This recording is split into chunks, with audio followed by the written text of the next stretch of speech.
اعوذ باللہ من الشیطان الرجیم بسم اللہ الرحمن الرحیم۔ عزیز طلبہ، بلوچستان بورڈ اردو کی 11ویں جماعت کی یہ کتاب ہے اور آج ہم حصہ نظم میں نعت پڑھیں گے اور اس کی انڈرسٹینڈنگ کریں گے۔ ہم یہاں دیکھ رہے ہیں کہ محسن کاکوری جو نعت خوان ہیں ان کی ایک نعت ہمارے سلیبس میں شامل کی گئی ہے۔ ان کے بارے میں جاننے کی ضرورت سلیبس کے حوالے سے یہ ہے کہ ان کا اسلوب جو ہے وہ یہاں ان 2 پیراگرافز کے اندر خاص طور پر موجود ہے۔ عموماً آپ کو جو اسلوب بیان کے سوالات آتے ہیں وہ یہاں سے آپ کو مدد کریں گے۔ محسن کاکوری کی غزل گوئی کے بعد جس چیز نے انہیں نعت کی طرف متوجہ کیا وہ نبی پاک صلی اللہ علیہ وآلہ وسلم سے محبت تھی۔ انہوں نے نعت گوئی میں بہت اعلیٰ مقام حاصل کیا۔ انہوں نے اپنی نعتوں میں جدت اور اسلامی عقائد اور تصورات کو خوش اسلوبی کے ساتھ پیوند کیا ہے، یعنی اس کے اندر لکھا ہے جس کی وجہ سے پڑھنے والا جو ہے اس پر ایک وجد کی کیفیت یعنی لطف کی کیفیت طاری ہو جاتی ہے۔ محسن کاکوری کو عربی، فارسی اور ہندی الفاظ کا استعمال آتا ہے۔ ان کی نعتوں میں صداقت اور خلوص موجود ہے۔ ان کا اسلوب شگفتہ اور رواں دواں ہے۔ دبستان لکھنؤ سے تعلق کی وجہ سے ان کے ہاں شوکت الفاظ پائی جاتی ہے۔ ان کی زبان کوثر و نسیم میں دھلی ہوئی ہے، یعنی کہ ان کی زبان حوض کوثر نبی پاک صلی اللہ علیہ وسلم جو اپنے امت کو پلائیں گے وہ شراب جس کو کوثر کہتے ہیں، اور نسیم کا مطلب ہے صبح کی تازہ ہوا، یعنی کہ اس کے جیسی ہے ان کی زبان دانی اور اس کی وجہ سے ان کی نعت بہترین ہے۔ اس کے علاوہ وہ نادر اور حسین تشبیہات اور استعارات استعمال کرتے ہیں، یعنی نبی پاک صلی اللہ علیہ وآلہ وسلم کے شخصیت و کردار کے لیے وہ بہت ہی منفرد، خوبصورت اور اعلیٰ قسم کی تشبیہ اور استعارات استعمال کرتے ہیں۔ محسن کاکوری کا اصل کلام ان کی نعت گوئی ہے۔ اس کے علاوہ انہوں نے دوسرے اصناف سخن میں بھی کام کیا ہے۔ تو آئیے ہم نعت پڑھتے ہیں۔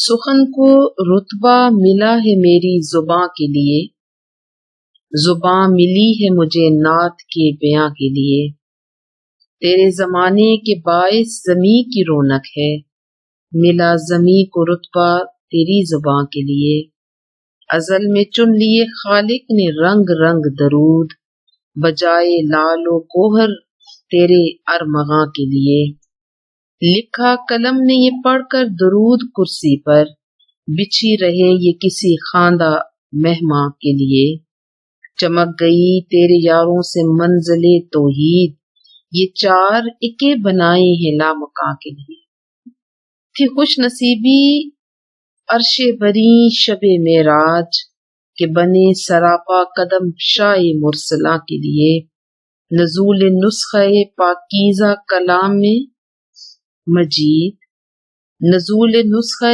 پاکیزہ کلام مجید، تیرے عروج تیرے عہد کے بیاں کے لیے، خدا کے سامنے محسن پڑھوں گا وصف نبی، سجے ہیں جھاڑ یہ باتوں کے لامکاں کے لیے۔ تو آئیے اب یہاں پر ورڈز میننگ کرتے ہیں، یعنی کہ الفاظ کے معنی آپ کو بتاتے ہیں۔ سخن کا مطلب ہوتا ہے کلام، زبان، لکھا گیا یا بولا گیا جو بھی کلام ہوتا ہے۔ رتبہ مقام، رونق زندگی کا موجود ہونا، ہلچل، رتبہ مقام، ازل ہمیشہ سے، خالق اللہ تعالی، درود یعنی کہ نبی پاک صلی اللہ علیہ وسلم پر جو ہم درود بھیجتے ہیں. لال و گہر، لال سرخ رنگ کا ایک قیمتی پتھر ہے. گوہر موتی کو کہتے ہیں جو سمندر کی تہوں سے نکلتا ہے.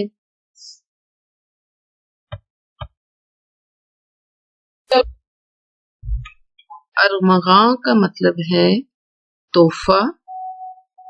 اس کا مطلب یہ ہے کہ اللہ تعالیٰ نے نبی پاک صلی اللہ علیہ وآلہ وسلم کے لیے موتیوں اور قیمتی پتھروں کے بجائے تحفے میں مختلف قسم کے درود پیش کیے ہیں. اس کے علاوہ یہاں پر کرسی پر درود پڑھنا، یہ بعد میں تشریح میں آپ کو بتا دوں گی. بچھی رہے یعنی کرسی بچھی رہے. خواندہ مہمان کے لیے وہ مہمان جو پڑھا لکھا ہوتا ہے. عموماً نبی پاک صلی اللہ علیہ وسلم کو امی کہتے ہیں یعنی ان پڑھ، یعنی دنیا کی تعلیم آپ کے پاس نہیں تھی، مگر یہاں پر آپ کو کہا گیا ہے محسن کاکوری کی طرف سے کہ آپ پڑھے لکھے مہمان ہیں. منزل توحید، منزل توحید کا مطلب ہے اللہ کو ایک ماننے کی منزل، یعنی وہاں پر پہنچ جانا جہاں اللہ کو ایک مانا جاتا ہے. اکے، اکے عموماً کہتے ہیں چار اکے. چار سے مراد یہاں پر چار یار، چار خلیفہ ہیں. اور اکے بنائے کا مطلب یہ ہے کہ ایک یعنی عام طور پر جو چار تاش کے پتے ہوتے ہیں اسی طریقے سے یا کسی اور چیز کے وہ چار پلرز جو ہوتے ہیں.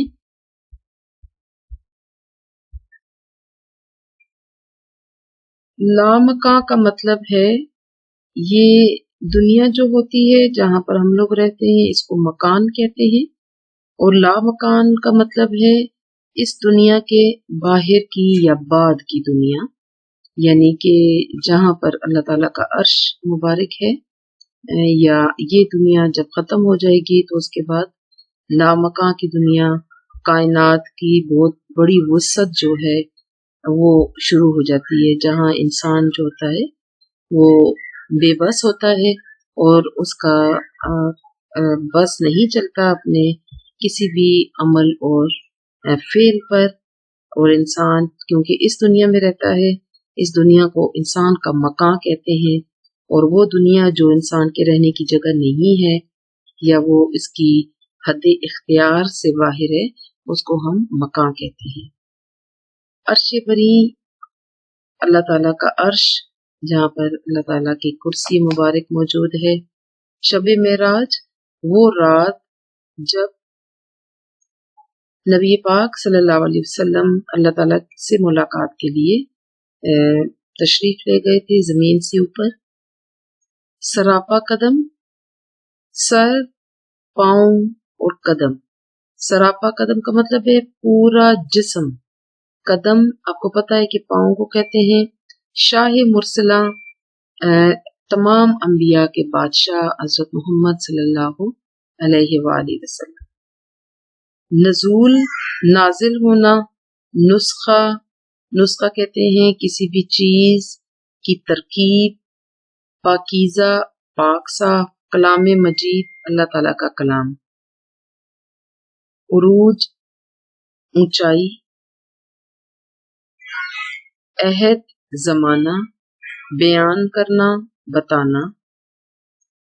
وصف نبی، نبی پاک صلی اللہ علیہ وسلم کی خوبیاں. جھاڑ، جھاڑ کا مطلب فانوس ہوتا ہے. بے شمار لائٹوں کے ساتھ سجاوٹ جو کی جاتی ہے. اکثر بڑے بڑے کمروں، ہال، محلات میں آپ جھاڑ دیکھتے ہیں جن کو ہم فانوس کہتے ہیں، تو اس کو جھاڑ کہتے ہیں. اور یہاں پر ہے باتوں کے جھاڑ، یعنی کہ ایسی خوبصورت باتیں جو خوبصورتی سے سجی ہوئی ہیں، چمک رہی ہیں. اور یہاں پھر لفظ آ رہا ہے لامکاں، یعنی اس دنیا سے بعد کی دنیا۔ تو آئیے اب ہم اس کی تشریح کر لیتے ہیں۔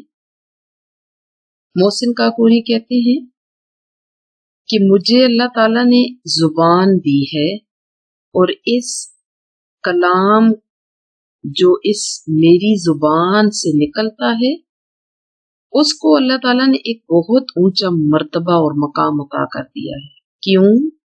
کیونکہ میری زبان کو اللہ تعالیٰ نے نعت کے لیے بنا دیا ہے، یعنی میں اگر شاعر ہوں تو میری شاعری اور میرے الفاظ جو ہیں وہ اس لیے مقدس ہیں، اس لیے اعلیٰ مقام ہے کہ ان سے میں نبی پاک صلی اللہ علیہ وسلم کی تعریف اور توصیف بیان کرتا ہوں۔ پھر وہ کہتے ہیں دوسرے شعر میں، نبی پاک صلی اللہ علیہ وآلہ وسلم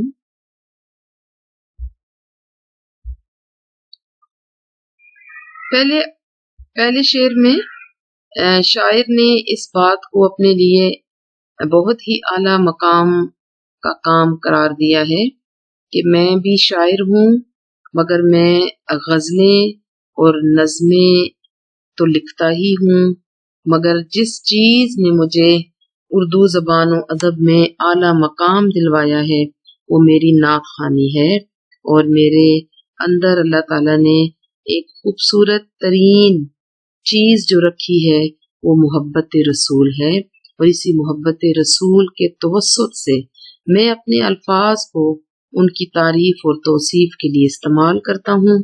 ہم دیکھتے ہیں کہ محسن کاکوری جو کہ اس نعت کے شاعر ہیں، انہوں نے تمام زندگی اگر شاعری کی تو شاعری کا مقصد جو تھا نبی پاک صلی اللہ علیہ وآلہ وسلم کی تعریف اور توصیف بیان کرنا تھا۔ اور وہ کہتے ہیں کہ میری زبان کو جو رتبہ ملا ہے وہ اس وجہ سے کہ اس زبان سے نبی پاک صلی اللہ علیہ وآلہ وسلم کے لیے خوبصورت ترین تعریفی الفاظ نکلتے ہیں۔ دوسرے شعر میں دیکھتے ہیں، نبی پاک صلی اللہ علیہ وآلہ وسلم، آپ صلی اللہ علیہ وآلہ وسلم آپ کی وجہ سے، یعنی آپ کے زمانے کی وجہ سے زمین پر رونق ہے۔ یعنی اگر آپ صلی اللہ علیہ وآلہ وسلم کا دور نبوت نہ آیا ہوتا، آپ کا دور پیدائش نہ آیا ہوتا، آپ جس دور میں پیدا ہوئے ہیں اگر وہ زمانہ اس دنیا میں نہ آیا ہوتا تو اس زمین پر کوئی رونق، کوئی ہلچل، کوئی خوشی، کوئی مسرت نہ ہوتی۔ اور یہ جو رونق نظر آتی ہے دنیا میں، اس زمین پر جو سبزہ، خوشبو، پھل، نعمتیں اور اللہ تعالیٰ کی بخشش نظر آتی ہے وہ آپ کی وجہ سے ہے۔ اور یہ کہ اس مٹی، اس بے جان زمین کو اللہ تعالیٰ نے تمہاری وجہ سے، اے نبی صلی اللہ علیہ وسلم، آپ کی وجہ سے اس کو یہ رتبہ ملا ہے۔ اور یہ کہ نبی پاک صلی اللہ علیہ وسلم زمین کو یہ رتبہ اس لیے ملا ہے کہ آپ صلی اللہ علیہ وآلہ وسلم کی تعریف اور توصیف بیان کی جائے۔ تیسرے شعر میں ہم یہ دیکھتے ہیں،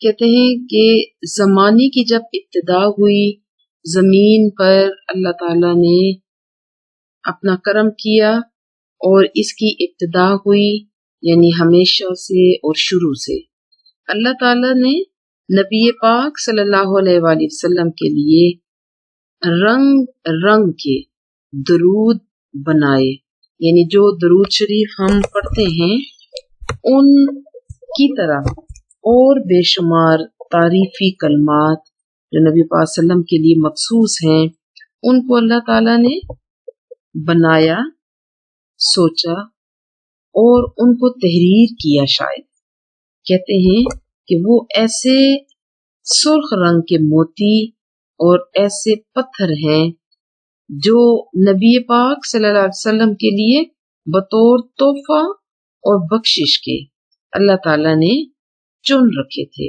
یعنی جب میرا محبوب آئے گا اس دنیا میں تو میں اس کے لیے بطور تحفہ کوئی ہیرے موتی نہیں اس کو پیش کروں گا، میں اس پر رنگ رنگ کے بہت مختلف قسم کی تعریفات کے بنے ہوئے درود میں اپنے نبی کو، اپنے محبوب حضرت محمد صلی اللہ علیہ وسلم کو پیش کروں گا۔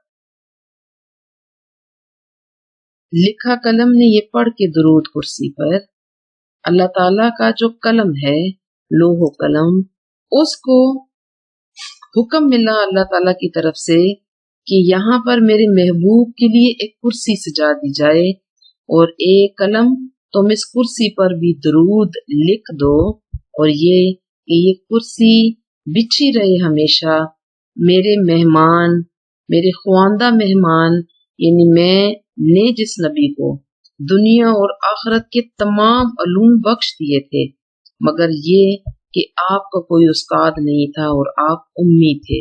نبی پاک صلی اللہ علیہ وسلم کے استاد اس لیے نہیں تھے کہ آپ کے استاد تو اللہ تعالیٰ تھے، اگر آپ کسی انسان سے تعلیم حاصل کرتے تو وہ تعلیم تو دنیاوی ہوتی، نامکمل ہوتی، اور اس کا مقام اتنا بلند نہ ہوتا۔ اسی لیے اللہ تعالیٰ نے اپنے نبی کو، اپنے پیغمبر کو اور اپنے محبوب کو امی رکھا، مگر ایسا امی جس کے پاس دنیا جہان کی تعلیم تھی۔ چنانچہ یہ آپ کا مقام بے انتہا بلند ہے کہ آپ کا استاد تو خود اللہ تعالیٰ ہے۔ چنانچہ یہ کہتے ہیں کہ آپ کے لیے جو کرسی بچھائی گئی اس پر اللہ تعالیٰ کے قلم نے درود لکھ دیا، اور وہ درود بھری کرسی کس کے لیے بچھائی گئی تھی؟ نبی پاک صلی اللہ علیہ وآلہ وسلم کے لیے۔ یہاں پر نبی پاک صلی اللہ علیہ وآلہ وسلم کے اصحابہ اور اصحاب رسول، آپ کے 4 دوست اور خلفائے راشدین، 4 خلفائے راشدین، ان کی تعریف کی گئی ہے۔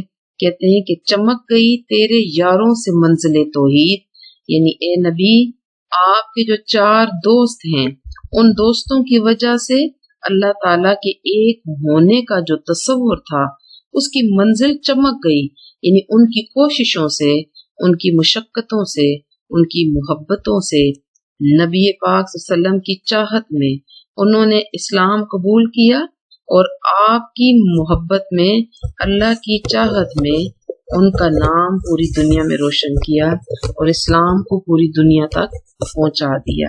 یہاں لکھا ہو یہ 4 اکے بنائے لا مکاں کے لیے، یعنی اس دنیا کے بعد کی جو دنیا ہے اس دنیا کے لیے یہ 4 لوگ، یعنی حضرت ابو بکر صدیق رضی اللہ تعالیٰ عنہ، حضرت عمر فاروق رضی اللہ تعالیٰ عنہ، حضرت عثمان غنی رضی اللہ تعالیٰ عنہ اور حضرت علی رضی اللہ تعالیٰ عنہ، ان کو اللہ تعالیٰ نے 4 پتے بنائے تاکہ آپ کی وجہ سے نبی پاک صلی اللہ علیہ وآلہ وسلم کا دین پوری دنیا اور آخرت کی ایک ایک منزل تک پہنچ جائے۔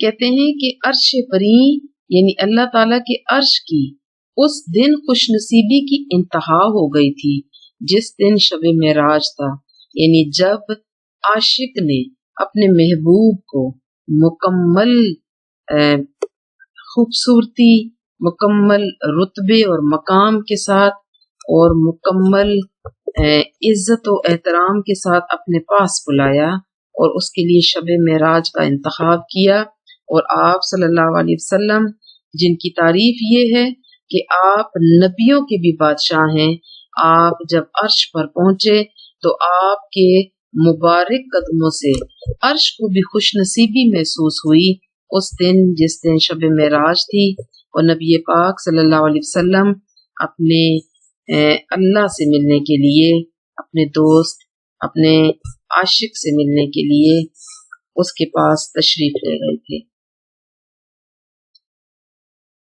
اللہ تعالیٰ نے نبی پاک صلی اللہ علیہ وآلہ وسلم پر جو کلام پاک نازل کیا وہ پاکیزہ ہے، اور یہ نسخہ ہے اس پاک صاف کلام کا جو نازل ہوا حضرت محمد صلی اللہ علیہ وآلہ وسلم پر۔ اور شاعر کہتے ہیں کہ اے نبی، آپ کے عروج، آپ کے زمانے کے بیان کرنے کے لیے اللہ تعالیٰ نے اس کلام مجید کو آپ پر اتارا، تاکہ یہ اس بات کا گواہ رہے، اس بات کا دعویٰ کرتا رہے کہ محمد جیسا نبی اور کوئی نہیں ہے، اور یہ کہ کلام مجید جو نسخہ ہے پاکیزہ اس کا نزول ہوا آپ صلی اللہ علیہ وسلم پر، اور آپ کی عزت احترام، آپ کی اونچائی بلندی اور عظمت اور عروج پر یہ اس بات کا شاہد ہے کہ آپ جیسا اور کوئی نبی نہیں ہے۔ محسن کاکوری آخری شعر میں کہتے ہیں کہ میں محسن جب اللہ کے سامنے پہنچوں گا تو میں اپنے نبی کے وصف اور خوبیاں بیان کروں گا، میں آپ کی تعریفیں بیان کروں گا، اور دنیا میں زندگی میں جو آپ کے لیے میں نے نعتیں لکھی تھیں ان تمام نعتوں کو میں اپنے خدا کے سامنے پیش کر دوں گا، اور میں بتاؤں گا کہ میں وہ ناچیز انسان ہوں کہ جس کو آپ نے صلاحیت بخشی تھی تو میں نے اس کو کس لیے استعمال کیا؟ آپ کے محبوب کی تعریف اور توصیف کے لیے۔ وہ کہتے ہیں کہ میرے الفاظ اور میری باتیں گویا ایک طرح کے فانوس ہیں جو سجے ہوئے ہیں، اور یہ کہ یہ لامکاں کے لیے ہیں، اور جب میں آخری منزل کی طرف رواں ہوں گا اور میں اس دنیا سے جب جا رہا ہوں گا تو میرے پاس باتوں کے یہ فانوس سجے ہوئے ہوں گے جو روشن ہوں گے اور بے انتہا خوبصورت ہوں گے، جہاں رنگ برنگی چمکتی ہوئی روشنیاں ہوں گی۔ یہ روشنیاں دراصل میری باتیں ہوں گی، میری نعتیں ہوں گی، اور یہ بتائیں گی اللہ کو کہ میں ان کے محبوب حضرت محمد کا بھی عاشق ہوں، اور یہ کہ میں ساری زندگی اپنے الفاظ کو استعمال کرتا رہا ہوں اپنے نبی کی تعریف اور توصیف کے لیے۔ عزیز طلبہ، 2 شعر میں آپ کے لیے پیش کر رہی ہوں، ان کو آپ یاد کر لیں، بے حد آسان ہیں اور کسی بھی نعت کے لیے، اور خاص طور پر اس نعت کے موجودہ کلام کے لیے یہ مناسب ہیں۔